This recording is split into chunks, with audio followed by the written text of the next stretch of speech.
Hello everyone, in today's class we are going to consider the concept of measurement scales. Measurement scales are some of the aspects in learning analytics and educational research methodology and statistical analysis. So the topic is measurement scales.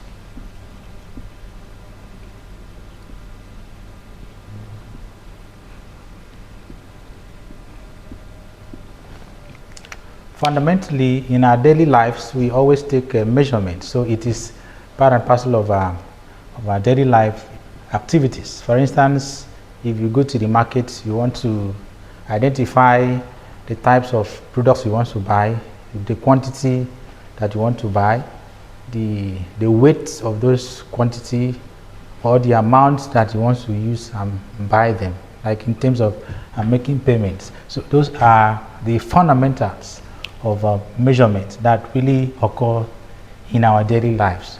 We also have similar concepts in learning analytics, which is called the measurement scales. So, but conventionally, by measurement, we are trying to quantify a particular concept of interest based on a defined attribute or based on a defined characteristic by assigning numerics or values or scores to those concepts. Example, in education we have some observable concepts or latent constructs that we can measure. Example, the academic performance or achievements of students, student attitude or learning styles. We have one or two ways of measuring these constructs. So we have 4 types of measurement scales, and these are the nominal scale,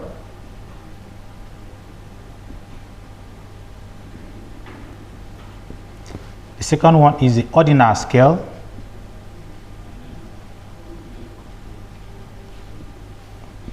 the third is interval scale,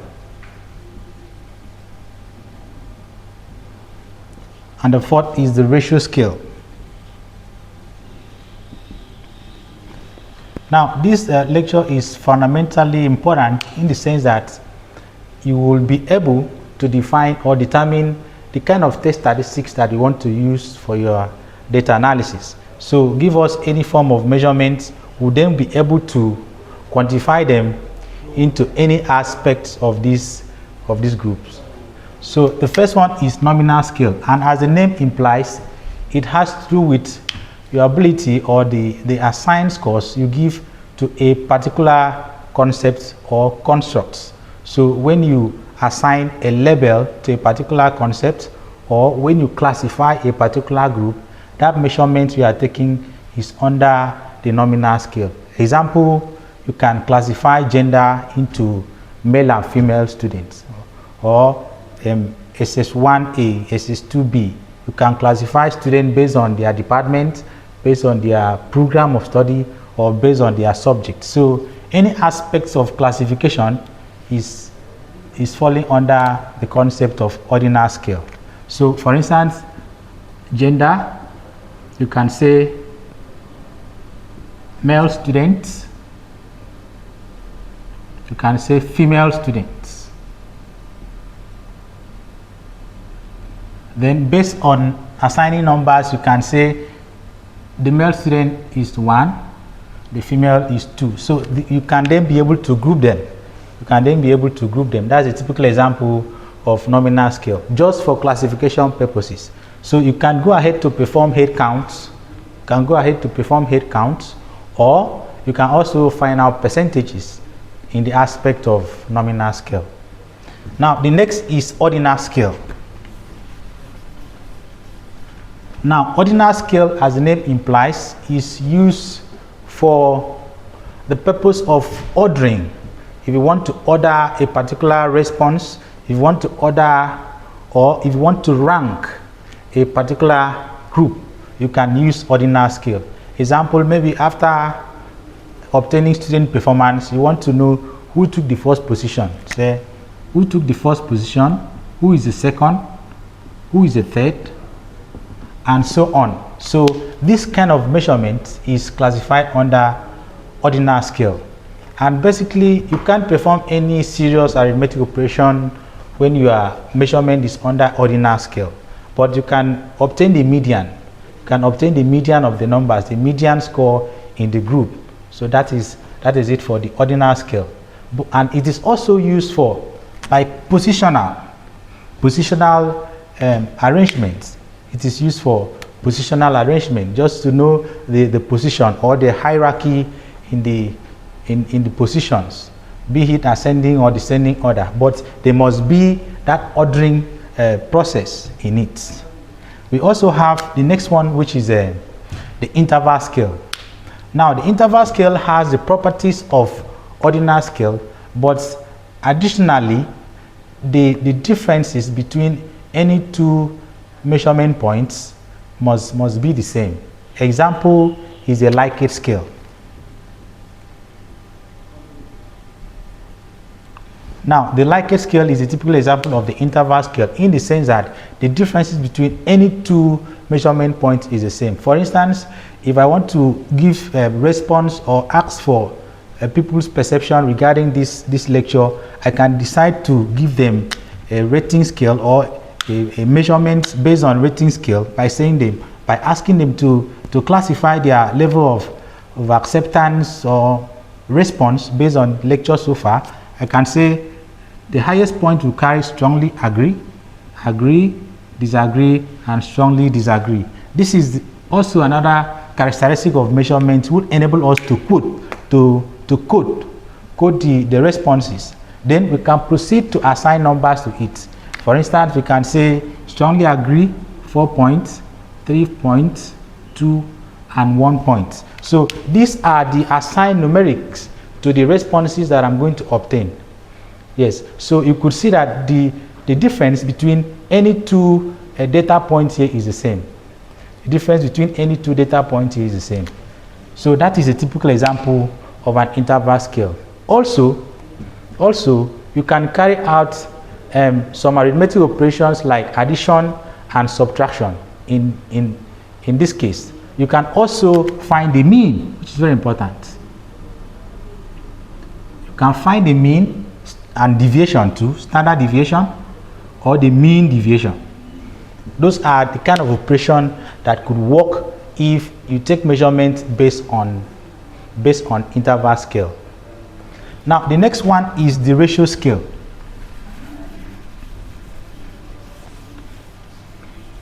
Now, the ratio scale is very important. It also has the characteristic of the interval scale and other measurement scale, but additionally, the zero value has a true meaning. The zero value in ratio scale has a true meaning. So zero value has a true meaning. So the ratio value, in ratio scale, zero value has a true meaning. This is one of the major characteristics that distinguish the ratio scale with other forms of measurement scale. By zero value having a meaning, we mean that if you measure the construct or the concept of interest and you have the number 0, it means that that quantity or the concept you are measuring is not there, is not present in that construct. So we can consider in numbers on the number line, maybe the positive number line, real number line, any number here can fall under ratio scale because it also takes measurements that uses floating points, measurement that using floating point or decimal points. So this is the major measurement scale that we consider very much often in analysis. Example is maybe student achievements. Could have students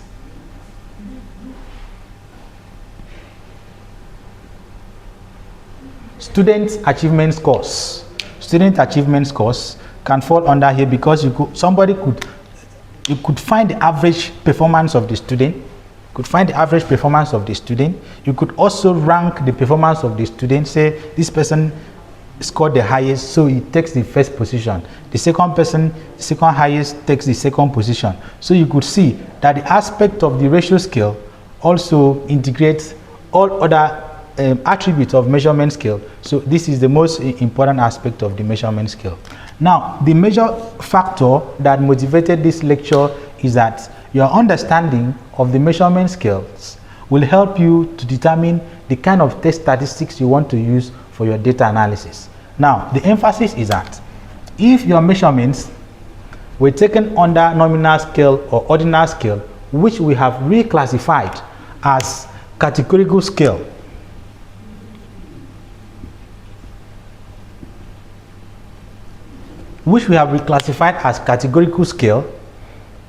then you are going to use a non-parametric test statistic.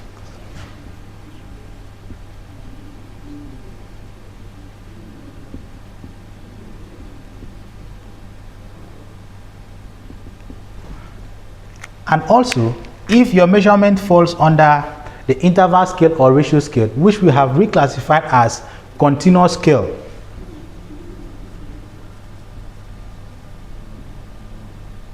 then you can proceed to use a parametric test statistics.